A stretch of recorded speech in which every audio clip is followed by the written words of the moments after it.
دل دل دل دل پاکستان، جا جا جا جا پاکستان۔ آپ وہ لوگ ہیں جو ہماری تقدیر لکھیں گے،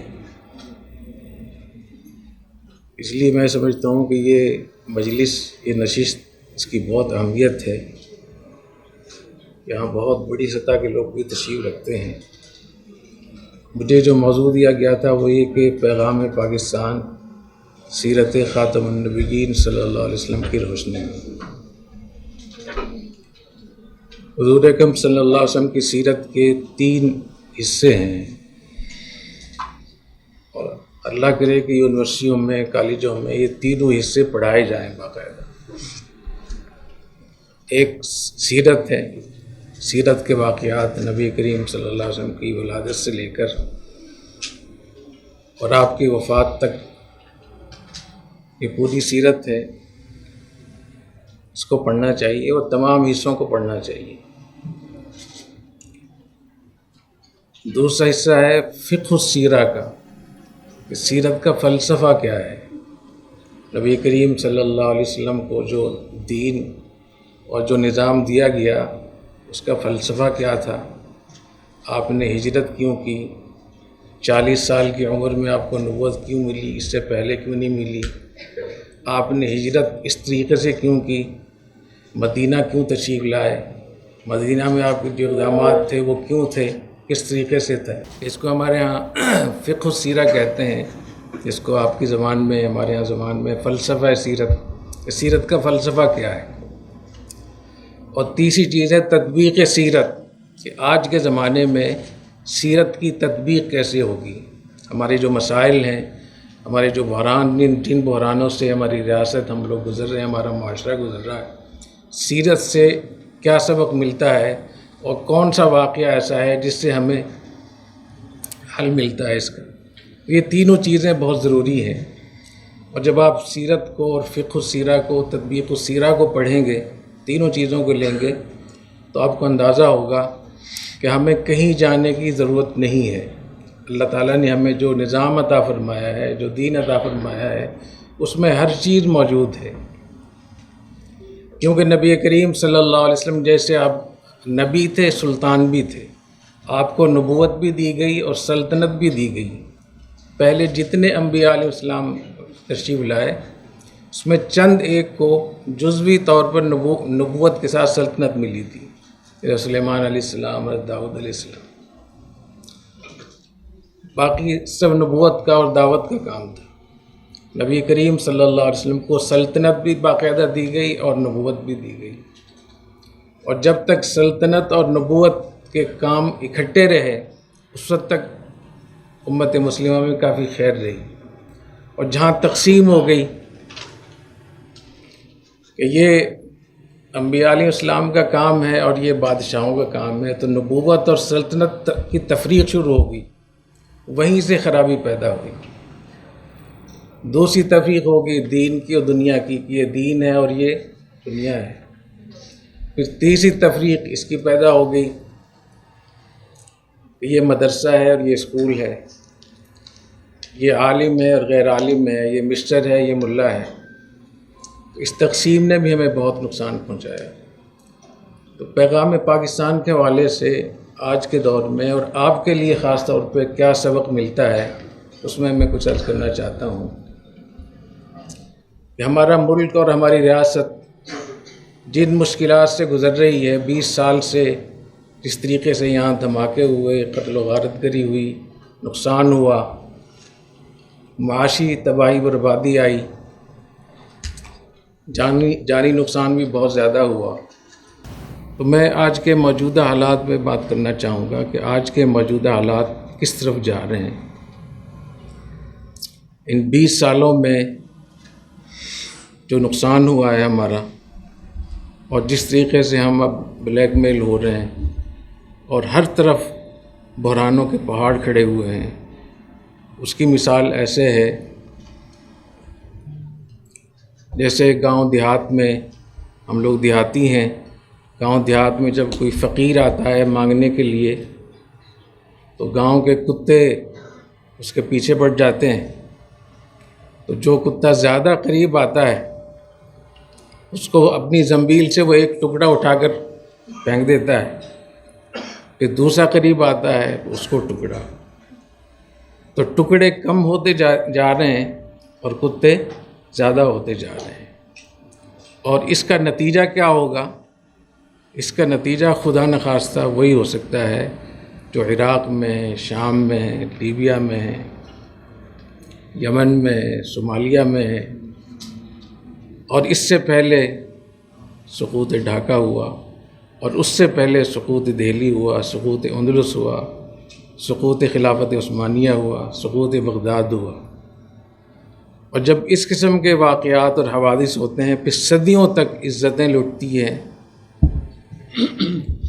اور تہذیبیں مشکلات سے گزرتی ہیں۔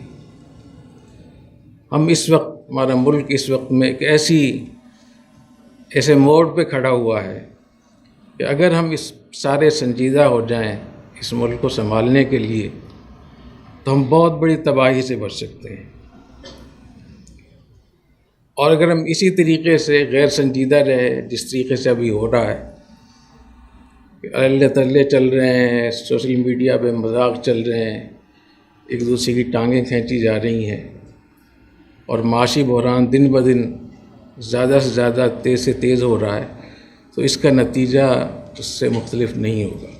یہ جو پیغام پاکستان ہے، اس میں حضور اکرم صلی اللہ علیہ وسلم کا جو سلطنت کا پہلو تھا، اس کو بہت زیادہ نمایاں کیا گیا ہے کہ سلطنت کیسے چلتی ہے، کیونکہ سیرت کے جب آپ مطالعہ کریں گے تو آپ کو اندازہ ہوگا کہ حکمرانی کیسے ہوتی ہے، جہاں بانی کیسی ہوتی ہے، پالیسیاں کیسے بنتی ہیں، ملکوں سے تعلقات کیسے ہوتے ہیں، معاہدے کیسے ہوتے ہیں، جنگیں کیسی ہوتی ہیں، معیشت اور تجارت کیسی ہوتی ہے، تعلیم کیسی ہوتی ہے، حقوق کیسے ہوتے ہیں، غیر مسلم اقلیتوں کے حقوق کیسے ہوتے ہیں، مسلمان اقلیتوں میں ہوں تو ان کے لیے کیا حکم ہے۔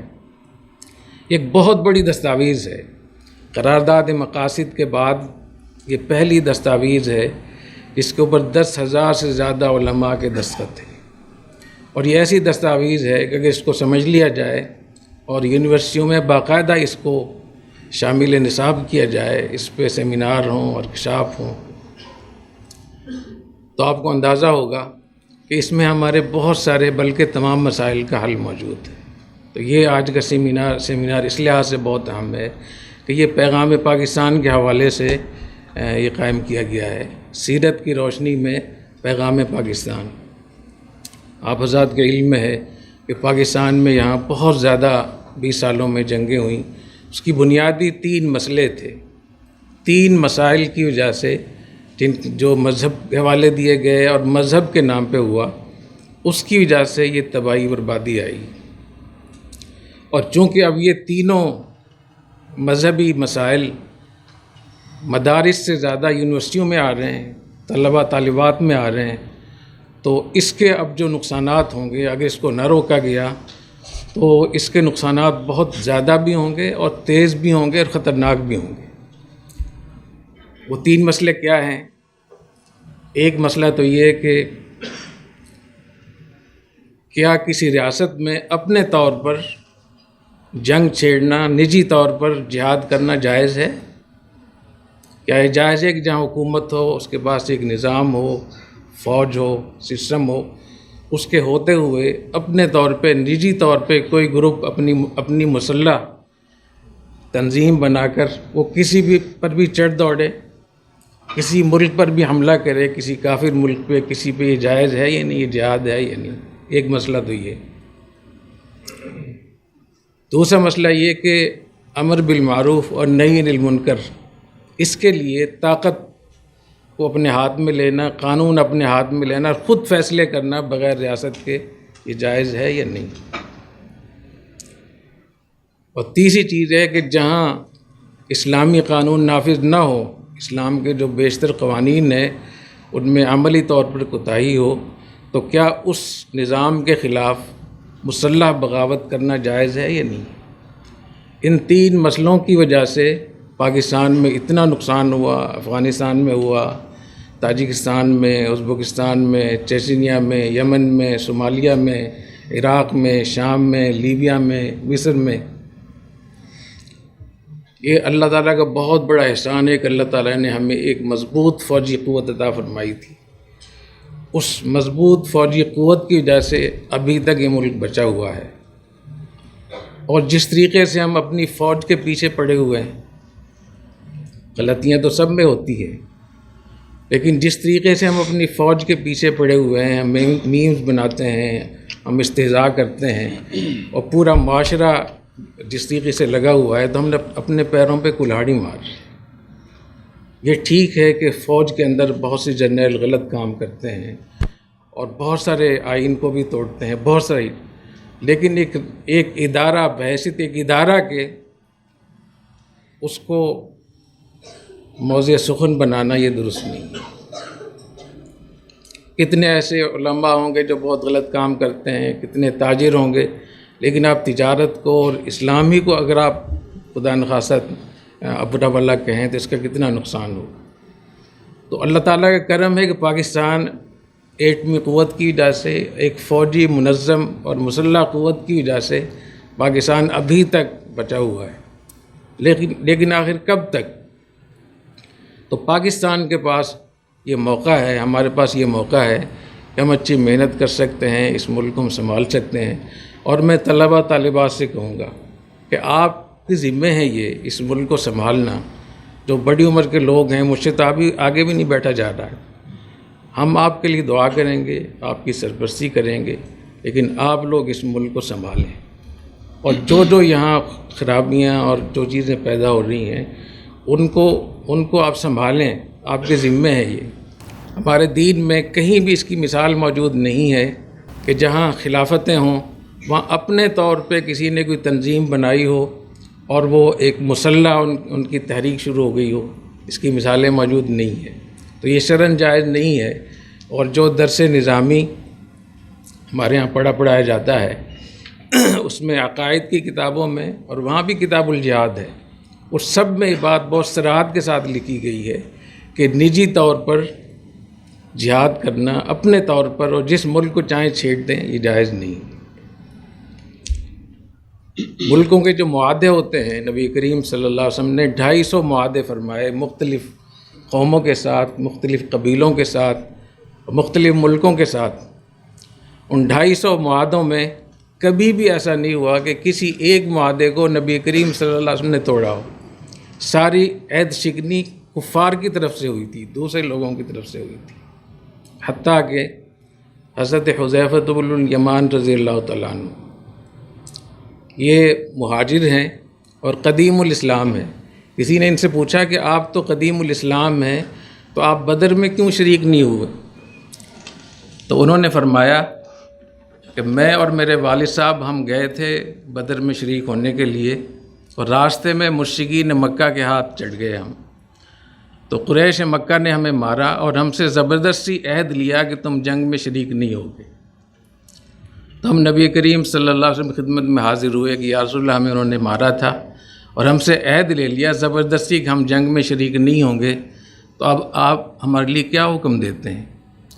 تو آپ نے فرمایا کہ نتوکل علی اللہ ونفی بعہدہ، ہم اس عہد کو پورا کریں گے، اللہ پر توکل کریں گے، اور تم واپس مدینہ جاؤ۔ حالانکہ وہ مار پیٹ کر کے ان سے زبردستی عہد لیا گیا تھا۔ تو ہمارے یہاں عہد کی اتنی بڑی پاسداری ہے۔ وَإِنِ اسْتَنصَرُوكُمْ فِي الدِّينِ فَعَلَيْكُمُ النَّصْرُ إِلَّا عَلَىٰ قَوْمٍ بَيْنَكُمْ وَبَيْنَهُمْ مِيثَاقٌ۔ کتنا وقت ہے کہ اگر وہ مظلوم مسلمان، یہ قرآن مجید کی آیت ہے 10ویں پارے کی، اگر وہ مظلوم مسلمان تم سے مدد طلب کریں کہ ہم پر ظلم ہو رہا ہے، ہماری مدد کرو، تو تم پر ان کی مدد کرنا لازم ہے۔ ہاں اگر تمہارا معاہدہ ہے ان دوسرے قوم سے یا ملک سے، پھر اس معاہدے کو نہیں توڑ سکتے، پھر اس کی اجازت نہیں ہے کہ آپ اپنے طور پہ۔ تو ملکوں کے معاہدے ہوتے ہیں، ملکوں کے ساتھ، بین الاقوامی برادری کے ساتھ، ان چیزوں کو باقی رکھنا، ان معاہدوں کو پورا کرنا یہ شرعاً بھی لازم ہے اور واجب ہے۔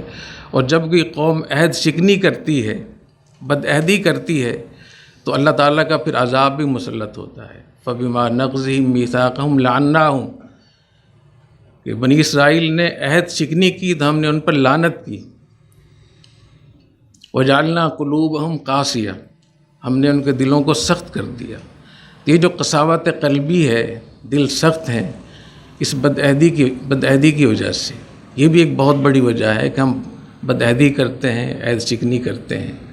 ابو بصیر کا واقعہ آپ نے سنا ہوگا کہ حدیبیہ میں نبی کریم صلی اللہ علیہ وسلم نے وعدہ فرمایا کہ جو بھی مدینہ سے واپس جائے گا مکہ مکرمہ اس کو واپس نہیں کیا جائے گا، اور جو مکہ مکرمہ سے مسلمان ہو کر مدینہ طیبہ آئے گا اس کو واپس کیا جائے گا. تو ابو بصیر جب وہاں پہنچے تو نبی کریم صلی اللہ علیہ وسلم نے ان کو واپس کیا. ابو جندل پیروں میں بیڑیاں تھیں اور وہ حدیبیہ کے مقام پر پہنچے. نبی کریم صلی اللہ علیہ وسلم نے عہد پورا کرنے کے لیے ان کو واپس کیا. وہ چیختے رہے کہ مسلمانوں مجھے فتنے میں ڈال رہے ہو، یہ میرے ساتھ بہت ظلم کریں گے، لیکن نبی کریم صلی اللہ علیہ وسلم نے عہد کو پورا کرتے ہوئے ابو جندل کو واپس کیا.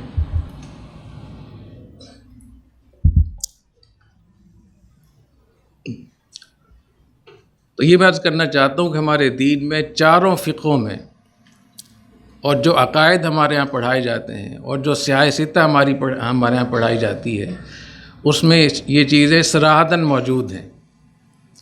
اور بہت المیہ یہ ہوا کہ جہاد کے فضائل تو بیان کیے گئے لیکن جہاد کے احکام بیان نہیں کیے گئے. اس کی وجہ سے نوجوانوں میں جذبات بہت زیادہ ہوئے. تو ساتھ میں اگر آپ کوئی کتاب خریدتے ہیں، کوئی مشین خریدتے ہیں تو ساتھ میں اس کے SOPs بھی ہوتے ہیں، اس کا ایک مینول بھی ہوتا ہے، اس کا ایک طریقہ کار بھی ہوتا ہے. تو اس کی وجہ سے بہت نقصان ہوا اور معاشی طور پر بھی کتنا نقصان ہوا. پاکستان کا اور اسلام کا چہرہ جو باہر جتنا بدنام ہوا. تو اس کی ضرورت ہے. اب ہم نے دیکھ لیے ہیں کہ عراق میں کیا ہوا، شام میں کیا ہوا، افغانستان میں کیا ہوا، دوسرے ملکوں میں کیا ہوا. تو ہمیں اس سے سبق حاصل کرنا چاہیے اور اپنے ملک کو سنبھالنا چاہیے. دوسرا مسئلہ یہ تھا کہ کیا کہیں ظلم ہو رہا ہو، کوئی عملی طور پہ اسلام نافذ نہ کر رہا ہو، آئین کو نافذ نہ کر رہا ہو، تو اس کے خلاف مسلح قیام جائز ہے یا نہیں.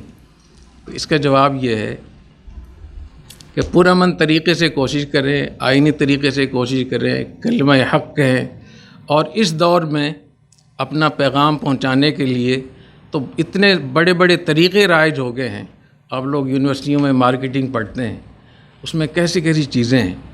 اور نبی کریم صلی اللہ علیہ وسلم کی جو سفارتکاری تھی، جو لابنگ تھی نبی کریم صلی اللہ علیہ وسلم کی، اس کو اگر آپ پڑھیں، سیرت کو آپ دیکھیں تو آپ حیران ہو جائیں گے کہ اپنے پیغام کو پہنچانے کے لیے کیا تدبیریں کرنی چاہیے. حضور اکرم صلی اللہ علیہ وسلم نے 14 صحابہ کرام کو سفیر بنا کر بھیجا مختلف بادشاہوں کے پاس، مختلف ملکوں کے پاس. ان 14 کے 14 میں 4 چیزیں مشترک تھیں. پہلا نمبر یہ کہ وہ سارے خاندانی لوگ تھے، خاندان کے اعتبار سے بہت بڑے لوگ تھے، وہ اپنے قبیلے کے بڑے تھے، سردار تھے. دوسری بات یہ کہ وہ نہایت عقل مند تھے. اب اپنے قبیلے میں ان کی عقل مندی کی مثالیں دی جاتی تھیں. تیسری چیز یہ تھی کہ وہ قوت استدلال میں، فصاحت و بلاغت میں یکتا تھے، بہت زبردست بات کر سکتے تھے. اور چوتھی چیز یہ کہ سارے خوبصورت تھے، قد کاٹ کے لحاظ سے، رنگ کے لحاظ سے، جسمانی ساخت کے اعتبار سے. تو اگر خوبصورت بھی ہوں اور عقل مند بھی ہوں، فصیح و بلیغ بھی ہوں، خاندانی بھی ہوں، اور رحمت للعالمین کے سفیر بھی ہوں، اور رب العالمین کا پیغام بھی ان کے پاس ہو، تو آپ اندازہ کر سکتے ہیں کہ مارکیٹنگ کی کیا کوالٹی ہوگی. تو آج ہم اگر سیرت کو صحیح طریقے سے پڑھیں تو ہمیں پتہ چلے گا کہ اپنے پیغام کو پہنچانے کے لیے کتنی زبردست طریقے موجود ہیں حضور اکرم صلی اللہ علیہ وسلم کی سیرت طیبہ میں.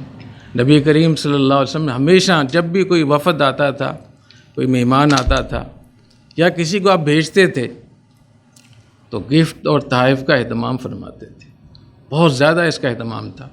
400 لوگ اکٹھے آئے اور نبی کریم صلی اللہ علیہ وسلم نے ہر ایک کو گفٹ دیا، تحائف دیے۔ ابو بصرہ غفاری رضی اللہ تعالیٰ عنہ وہ کہتے ہیں کہ ہمارے علاقے میں قحط ہوا اور کھانے کے لیے کچھ نہیں تھا، تو ہم نے سوچا کہ ہم مدینہ طیبہ چلتے ہیں، وہاں کھانا ضرور ملے گا۔ تو مسلمانوں کی ریاست ایسی ہونی چاہیے کہ اگر غیر مسلموں کو ضرورت پیش آئے تو ان کی آنکھیں ہماری طرف اٹھیں۔ اور آج ہم ہیں، ہم ہر چیز میں ہم بیرون دنیا کے محتاج ہیں۔ تو کہتے ہیں ہمارا وفد آیا، نبی کریم صلی اللہ علیہ وسلم نے اعلان فرما دیا کہ جو مہمان جس کے قریب ہے وہ گھر پہ لے جائے، اس کو رہائش بھی دے، کھانا بھی کھلائے۔ تو سارے ہمارے ساتھی وفد کے لوگ چلے گئے۔ ابو بصرہ کہتے ہیں کہ میں اکیلا رہ گیا، مجھے کسی نے ہاتھ نہیں لگایا، اس لیے کہ میں بہت لمبا تڑنگا تھا، 9 فٹ ان کا قد تھا ابو بصرہ غفاری کا۔ تو لوگوں نے سوچا کہ اس اتنے بڑے ہاتھی کو کون کھلائے گا؟ تو نبی کریم صلی اللہ علیہ وسلم نے میرا ہاتھ پکڑا اور مجھے گھر لے گئے، اور آپ نے گھر والوں سے فرمایا کہ اس دن آپ کا بھی روزہ تھا، گھر والوں کا بھی روزہ تھا، کہ جو بکری کا دودھ دو کر لے کر آؤ۔ تو بکری کا دودھ لایا گیا، وہ میں نے ایک بکری کا دودھ پیا، پھر دوسری بکری کا، 7 بکریوں کا دودھ میں نے پی لیا۔ اور نبی کریم صلی اللہ علیہ وسلم اور آپ کے گھر والے ازواج مطہرہ سارے بھوکے سوئے اس دن، لیکن نبی کریم صلی اللہ علیہ وسلم نے ایک کافر کے لیے، ایک مہمان کافر کے لیے، غیر مسلم کے لیے اپنا کھانا پینا سب ان کے حوالے کر دیا۔ اور چونکہ کئی دنوں سے بھوکے تھے اور دودھ پیا، اور خالص دودھ ہوگا، آج کے زمانے کا ملاوٹ والا دودھ تو نہیں ہوگا نا، تو اسہال ہو گئے انہیں۔ تو ساری رات ان کے اسہال ہے، ان کو جلاب لگ گیا، ان کو بہت سخت۔ تو کہتے ہیں میرے کپڑے بھی خراب ہو گئے، بستر بھی خراب ہوا۔ تو نبی کریم صلی اللہ علیہ وسلم کو اندازہ ہو گیا میری اس حالت کا، آپ رات میں میرے پاس تشریف لائے۔ فَأَزَّرَنِي بِإِزَارِي، نبی کریم صلی اللہ علیہ وسلم نے فَغَسَلَنِي بِيَدِي، اپنے ہاتھوں سے مجھے دھویا، یعنی ایک غیر مسلم کو کہ بول و براز خود اپنے ہاتھ سے دھوئے نبی کریم صلی اللہ علیہ وسلم نے۔ وَأَزَّرَنِي بِإِزَارِي، اور اپنی چادر مجھے عطا فرمائی۔ تو بستر بھی دھویا، ان کو بھی دھویا، اور اپنے کپڑے عطا فرمائے، حالانکہ وہ مسلمان نہیں تھے۔ اور نبی کریم صلی اللہ علیہ وسلم نے صفوان ابن امیہ کو ایک دن میں 300 اونٹ عطا فرمائے۔ صفوان ابن امیہ جو سب سے جو بڑے دشمن تھے قریش مکہ میں سے، ان میں سے ایک تھے۔ تو وہ کہتے ہیں کہ مجھے حضور اکرم صلی اللہ علیہ وسلم نے ایک دن میں پہلے 100 اونٹ عطا فرمائے، پھر 100 اونٹ، اور پھر 100 اونٹ، 300 اونٹ ایک دن میں ان کو تحفتاً دیے، حالانکہ وہ مسلمان نہیں تھے۔ 300 اونٹ کا مطلب ہے کہ آج کل کوئی آدمی کسی کو لے جائے اور کسی شو روم پہ 300 BMW دے دے اس کو، تو کتنی بڑی بات ہو۔ اس زمانے میں سب سے بڑی چیز اونٹ، 300 اونٹ نبی کریم صلی اللہ علیہ وسلم نے اپنے دشمن کو، جنہوں نے جنگوں کی قیادت کی تھی، کتنے صحابہ کرام کو بدر میں، احد میں شہید کیا تھا، ان کو نبی کریم صلی اللہ علیہ وسلم نے گفٹ دی۔ سہیل، یہ بھی قریش مکہ کے سرداروں میں سے تھے، ان کو اتنی بھیڑ بکریاں عطا فرمائیں کہ وہ 2 پہاڑوں کے درمیان تھیں۔ جب ان کو اتنی بڑی تعداد میں بکریاں ملی، جو بعض روایات کے مطابق 4000 سے بھی زیادہ تھی، وہ اپنی قوم کے پاس گئے اور کہا کہ آپ لوگ بھی اسلام لے آئیں، کیونکہ اتنی سخاوت نبی کر سکتا ہے، کسی اور کے بس میں نہیں ہے۔ تو حضور اکرم صلی اللہ علیہ وسلم کی جو سفارت کاری تھی، پیغام پہنچانے کا طریقہ کار تھا، جو اخلاق تھے، ان کو ہمیں اختیار کرنا چاہیے۔ خوات ابن جبیر ایک صحابی ہیں، نئے مسلمان ہوئے، نوجوان تھے، تو ایک سفر میں ساتھ تھے۔ وہ کہتے ہیں کہ میں نے دیکھا چند خواتین ایک جگہ بیٹھی ہوئی تھیں، تو مجھے بہت اچھا لگا کہ میں بھی ان کے ساتھ بیٹھ جاؤں۔ تو میں اپنے خیمے میں گیا اور میں نے اپنے نئے کپڑے پہنے اور میں ان کے ساتھ بیٹھ گیا جا کر۔ نبی کریم صلی اللہ علیہ وسلم وضو کے لیے باہر تشریف لائے لشکر سے، تو مجھے رنگے ہاتھوں پکڑ لیا اور مجھے کہا تم یہاں کیا کر رہے ہو؟ تو میں نے غلط بیانی کی، میں نے کہا میرا اونٹ گم ہو گیا تھا، اس کو ڈھونڈنے کے لیے آیا تھا۔ تو آپ نے فرمایا چلو مجھے وضو کراؤ، تو آپ صلی اللہ علیہ وسلم اس کو خادم کے طور پہ لے گئے اور پھر آپ کو وضو کرایا انہوں نے۔ اور ہماری طرح کوئی ہوتا تو وہیں جوتے پھیرتا اس کو۔ اس کے بعد فرمایا کہ جب بھی آپ مجھے دیکھتے تھے مجھ سے پوچھتے تھے کہ وہ اونٹ کا کیا ہوا، ملا ہے نہیں ملا؟ تو میں اتنا شرمندہ ہوتا تھا، پھر میں لشکر سے بھاگ گیا اور میں مدینہ چلا گیا۔ میں نے کہا میں بار بار آپ کا سامنا نہیں کر سکتا۔ تو کافی دن گزر گئے اور میں بہت پریشان تھا، نہ رسول اللہ صلی اللہ علیہ وسلم کی زیارت ہو رہی ہے، نہ مسجد میں جا رہا ہوں۔ تو میں نے سوچا دوپہر میں چلتا ہوں، کوئی بھی نہیں ہوگا تو کچھ نہ کچھ تو سکون ملے گا مسجد میں جا کر۔ تو جب میں مسجد میں گیا تو اچانک نبی کریم صلی اللہ علیہ وسلم تشریف لائے، تو میں نے فوراً نماز کی نیت باندھ لی تاکہ مجھ سے بات نہ کریں۔ تو آپ نے مجھے فرمایا کہ تم کچھ بھی کر لو تمہیں چھوڑنے والا نہیں، اور نماز ہی کی حالت میں فرمایا کہ وہ تمہارے اونٹ کا کیا ہوا، ملا نہیں ملا؟ تو کہہ رہے میں نے سلام پھیر عرض کیا کہ یا رسول اللہ جب سے میں مسلمان ہوا ہوں کبھی میرا اونٹ گم نہیں ہوا، میں نے ایسی غلط بیانی کی تھی۔ تو نبی کریم صلی اللہ علیہ وسلم نے 3 مرتبہ فرمایا اللہ آپ پر اپنی رحمت نازل فرمائے، اللہ آپ پر اپنی رحمت نازل فرمائے، اللہ آپ پر رحمت نازل فرمائے۔ تو یہ اخلاق تھے نبی کریم صلی اللہ علیہ وسلم۔ تو آج ہمارے ملک کو یہ اخلاق چاہیے، آپ کے پاس یہ اخلاق ہونے چاہیے۔ اور جیسے میں نے پہلے عرض کیا کہ ریاست اس وقت بہت خطرے کی حالت میں ہے، ہم اس حالت میں ہیں اس وقت میں، اگر ہم نہ جاگے تو پھر صدیوں تک ہماری نسلیں ہمیں برا بھلا کہیں گی۔ اور اللہ تعالیٰ نے ہمیں ایٹمی قوت سے نوازا ہے، ایک تو کھیل تماشا نہیں ہے، ایٹمی قوت بہت بڑی بات ہے، بہت بڑی بات ہے۔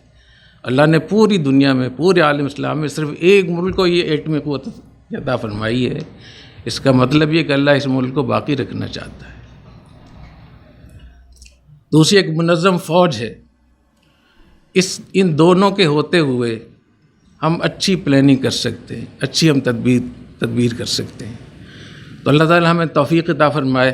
شاید میں نے زیادہ وقت لے لیا، میں بہت خوش نصیب ہوں، میں آپ کے ساتھ بیٹھا ہوں۔ میں آپ سے عرض کرتا ہوں کہ آپ طلباء و طالبات اپنی قیمت کو سمجھیں، اپنی حیثیت کو سمجھیں۔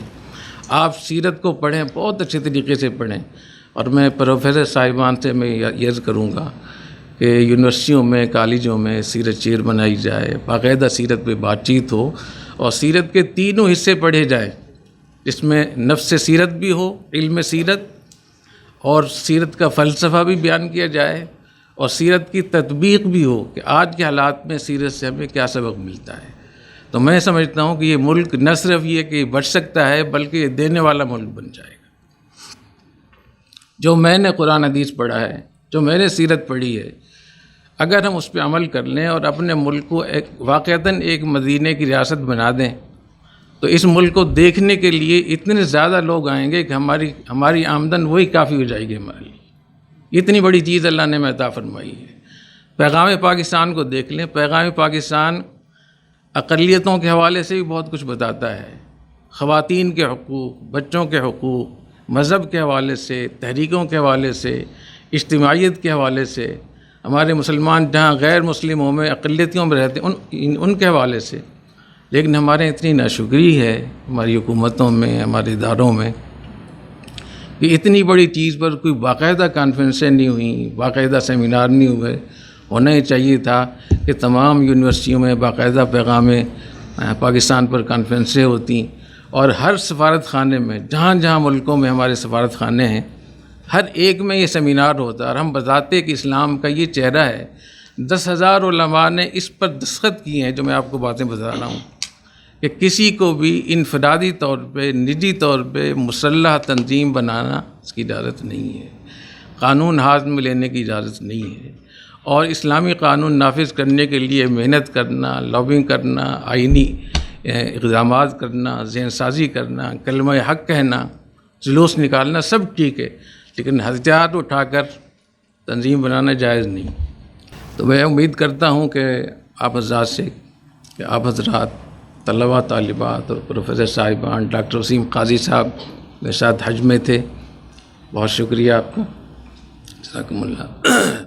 بھائی نعمان احسن صاحب جو چارٹر انسپیکشن کمیٹی کے ڈی جی ہیں، ان سے بھی میں خاص طور پہ ڈاکٹر طارق رفیع صاحب سے شیخ الجامعہ سے درخواست کروں گا.